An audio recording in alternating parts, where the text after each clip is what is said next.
அனைவருக்கும் வணக்கம். Hi bro. நானும் ஆர்ஜே பாலாஜி ஒருத்தர் ப்ரோன்னு தான் கூப்பிட்டுருக்கோம். ஏன்னா அப்பதான் நம்ம யூத்தோட மிங்கிள் ஆக முடியும். முதல்ல கொஞ்சம் யோசிச்சாரு, நான் ஹாய் ப்ரோ அப்படின்னு அவர் என்ன திருப்பி கூப்பிட ஆரம்பிச்சிட்டாரு. அந்த மாதிரி ஒரு யூத்தான டீம். நம்ம ராஜன் சார் பேசும்போது சொன்னாரு, புரட்சி தலைவர் எம்ஜிஆருடைய அன்புக்கு பாத்திரமானவர் ஐசரி வேலன் அவர்கள். எனக்கு ரொம்ப நாளா ஒரு டவுட்டு, இந்த ஐசரிங்கிறது எப்படி வந்தது எனக்கு தெரியல. கணேஷ் சார்கிட்டயே கேட்கணும்னு நினைச்சுக்கிட்டு இருந்தேன். இன்னைக்கு கரெக்டா ராஜன் சார் சொல்லிட்டாரு, ஐசரி நான் சரியானவன் இல்லையா. ஐசரி கணேசன் அவர்கள் வந்து ஐசரினா அவர் சரியான மனிதர் அப்படின்னு தான் அர்த்தம். சரியான மனிதனுக்கு உதாரணம் வந்து நிறைய உதவி செய்யறது.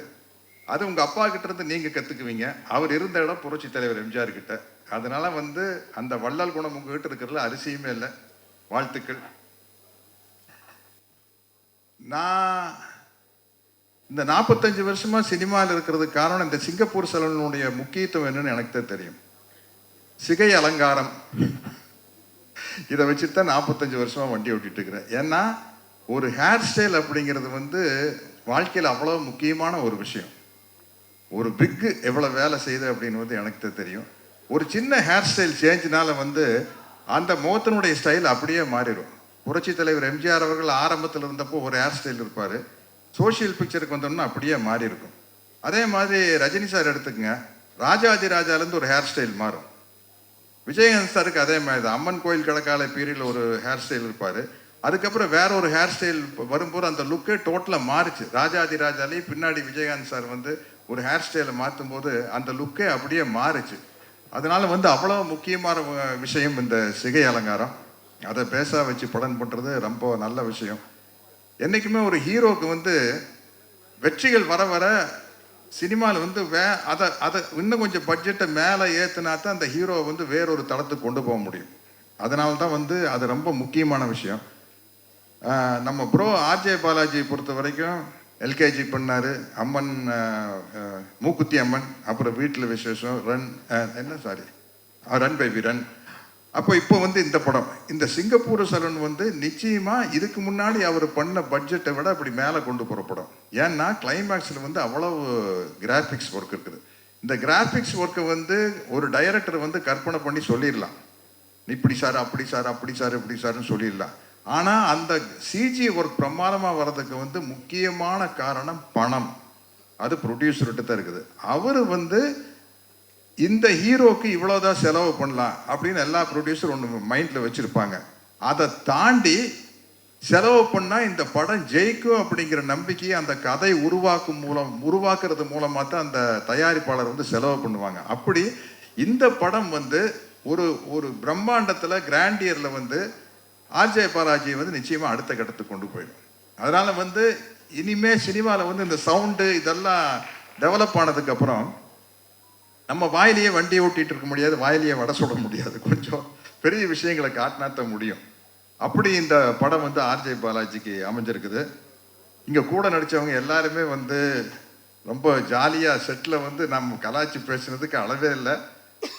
அந்த மாதிரி ஒரு ஜாலியான டீம். அப்கோர்ஸ் சுகுமார் சார் நம்பித்தான் இந்த விக்கையை நான் வச்சேன் படத்தில். டைரக்டரையும் சுகுமார் சாரையும் வச்சு, சார் இது தெரியுமில்ல சார், தெரியாமல் பார்த்துங்க சார் விக்கு மாதிரி. ஏன்னா இப்படி ஒரு விக்கு செய்கிறது ஈஸி. இந்த படத்தில் பாருங்கள், நடுவில் வந்து டென்சிட்டி ரொம்ப கம்மியாக இருக்கும்.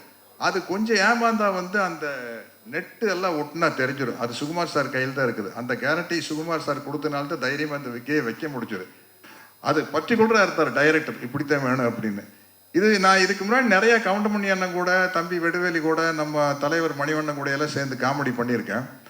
பட் நானே தனியாக ஒத்தையாக ஒரு காமெடி பண்ணி நடிச்சதுன்னா அது இந்த படமாக தான் இருக்கும். கிட்டத்தட்ட ஒரு இன்டர்வல் சீன் வந்து திருவிளையாடல் நாகேஷ் சார் மாதிரி, ஐயோ தனியாக புலம்ப விட்டானே அப்படிங்கிற அளவுக்கு நம்மளே பேசி நடிக்கிற மாதிரி ஒரு சீன். அதை வந்து தைரியமாக எனக்கு இப்படி ஒரு கேரக்டர் கொடுத்த டைரக்டர் கோகுல் சாருக்கு என்னுடைய மிகப்பெரிய நன்றியை தெரிவிச்சுக்கிறேன். ஏன்னா எல்லா விஷயமே வந்து டைரக்டர்கிட்ட இருந்து அப்ரூவல் வந்தால் தான் முடியும். நம்ம ஒரு டயலாக் எழுதி கொடுக்குறாங்க, தகுடங்கண்ணே தகுடு அப்படிங்கிற டைரக்டர் வந்து இல்லை சார் 2 தடவை சொல்ல வேண்டாம் சார், ஒரு தடவை சொன்னால் போதும் சார் அப்படின்னா கிட்டத்தட்ட எனக்கு ஒரு 7-8 கோடி ரூபா போயிருக்கும். அதுக்கப்புறம் தான் நம்மளுக்கு ஒரு மார்க்கெட் வருது இல்லையா. அந்த ஒரு சின்ன விஷயம் டைரக்டர்கிட்ட இருந்து ஒரு சின்ன அப்ரூவல் கிடைப்பதன் மூலமாக தான் ஒரு நடிகர் வந்து எங்கேயோ போக முடியும். அப்படி பல இடத்துல இருந்து நான் வந்து என்னை விட மூத்தவர்கள்கிட்டையும் எடுத்துக்குவேன், என்னை விட இளையவர்கள்கிட்டையும் எடுத்துக்குவேன். உண்மையிலேயே நான் கதாநாயகனா நடிச்சிருந்தப்ப என்ன கெஸ்ட் ரோல் கேட்கல வந்து நான் ரொம்ப யோசிப்பேன். கஷ்டப்பட்டு ஹீரோ ஆயிருக்கிறோம், வில்லனா நடிச்சு இப்போ போய் கெஸ்ட் ரோல் பண்ணோம், ஒரு கேரக்டர் பண்ணோம் அப்படின்னா வந்து இந்த ஹீரோ இடத்தை தக்க வைக்காம விட்டுருவோம் அப்படின்னு ஒரு பயம் இருந்தது. இப்போ கேரக்டர் ரோல் நடிக்கலையும் கூட ஒரு கெஸ்ட் ரோலுக்கு போகிறதுனா வந்து ரொம்ப யோசிப்பேன். அதுக்கு எனக்கு ஒரு தைரியத்தை, உதாரணமாக எனக்கு ஒரு தைரியத்தை கொண்டு வந்து கொடுத்தது வந்து விஜய் சேதுபதி தான். அவருக்கு அந்த மக்கள் செல்வன் அப்படிங்கிற பொருத்தம் ரொம்ப ரொம்ப பொருத்தம். அவர் வந்து அந்த அளவுக்கு வந்து எவ்வளவு பேர் ரசிகர்கள் வந்தாலும் சளைக்காம அவங்களோட போட்டோ எடுத்து முத்தம் கொடுத்து, அதைத்தான ரசிகர்கள் நம்ம கிட்ட எதிர்பார்க்குறாங்க இல்லைங்களா? நமக்கு வந்து அவங்க பணம் கொடுத்து டிக்கெட் வாங்கி கிட்டத்தட்ட சொல்ல போனால் நம்மளுக்கு சோறு போடுறவங்க ரசிகர்கள் தான். அவங்க மேலே தோள் மேலே கை போட்டு ஒரு சளைக்காம நம்ம போட்டோ எடுத்துக்கிறது வந்து ரொம்ப முக்கியமான விஷயம். இதற்குத்தானே ஆசைப்பட்டாய் பாலகுமாரா மாதிரி ஒவ்வொரு நடிகர்கள்கிட்டையும் கேட்க வேண்டியது, இதற்குத்தானே ஆசைப்பட்டாய் நடிகர்களே. அப்படி ஆசைப்பட்டு வந்ததுக்கு அப்புறம் அதுல என்ன சலிப்பு இருக்கக்கூடாது. தலைவர், புரட்சி தலைவர் அதானே எவ்வளவு பெரிய கூட்டமா இருந்தாலும் உள்ள போய் கட்டி பிடிச்சி அவங்க கிட்ட பேசி வெளியில வந்து வரல. அந்த மாதிரி ஒரு நல்ல பண்பு. இந்த படத்துல தயாரிப்பு நிர்வாகியா நடிச்ச விக்கியை பத்தி நான் சொல்லணும். இன்னைக்கு எங்க போனாலும் என்னுடைய அன்பு நண்பர் விஜயகாந்தை பத்தி பேசல, அந்த வானத்தை போல மனம் படைச்ச நல்லவனே அப்படிங்கிற ஒரு பாட்டு தான் ஞாபகம் வருது எல்லாத்துக்கும். அந்த பாட்டு வந்து அவர் விக்கியோட அப்பா அவங்க தயாரிச்சு சின்ன கவுண்டர் படத்துல வந்த பாட்டு. அதுதான் இன்னைக்கு வரைக்கும் அவர் விஜயகாந்த் சாருக்கு நிலைச்சு நிற்குது. அது மாதிரி அனைவருமே வந்து ஒரு நடிகராக இருக்கலாம், சம்பாதிக்கலாம், ஆனால் வந்து ஒரு நல்ல மனிதனாக வாழ வேண்டும். இந்த சிங்கப்பூர் செல்வன் வந்து நான் ரொம்ப எதிர்பார்த்துக்கிட்டு இருக்கிறேன். கிட்டத்தட்ட நான் முதல் படத்தில் நடித்த மாதிரி எதிர்பார்த்துக்கிட்டு இருக்கிறேன். ஏன்னா எனக்கு இன்னொரு கதவு திறக்கப்படும்.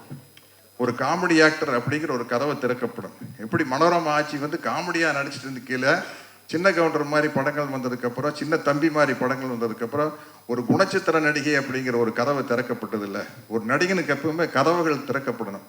அது மாதிரி ஒரு சத்யராஜ்னா ஒரு கட்டப்பா அப்படிங்கிற ஒரு கதவு திறக்கப்படுது. இந்த படத்தில் வந்த சக்கரபாணிங்கிற கேரக்டர்னால இன்னொரு கதவு திறக்கப்படும். அந்த கதவை திறந்தது காரணமானவர் நம்ம இயக்குனர் கோகுல் தான். அவருக்கு என்னுடைய நன்றி சொல்லிக்கிறேன். நம்ம ரெண்டு பேரும் மிமிக்ரி வேற எங்கேயாச்சும் வச்சுக்கலாம், நிறையா பேர் பேசணும். எல்லாருமே வந்து புரட்சி தலைவருடைய துப்பாக்கி சூட்டுக்கு அப்புறம் வர வாய்ஸில் தான் பேசுவாங்க. நானும் ரோபோ சங்கர் தான் அவருடைய பழைய ஒரிஜினல் வாய்ஸில் பேசுவோம். அந்த காம்படிஷன் எங்களுக்குள்ள நடந்துக்கிட்டே இருக்கு. என்னை நம்பாமல் கெட்டவர்கள் நிறைய உண்டு, நம்பி கெட்டவர்கள் இன்று வரை இல்லை. ஓகேங்களா? பலமில்லாத மாடு, உட முடியாத கலப்பை, அதிகாரம் இல்லாத பதவி, இவைகளை என்றுமே நாங்கள் விரும்புவதில்லை. ஓகே தானே? தேங்க்யூ.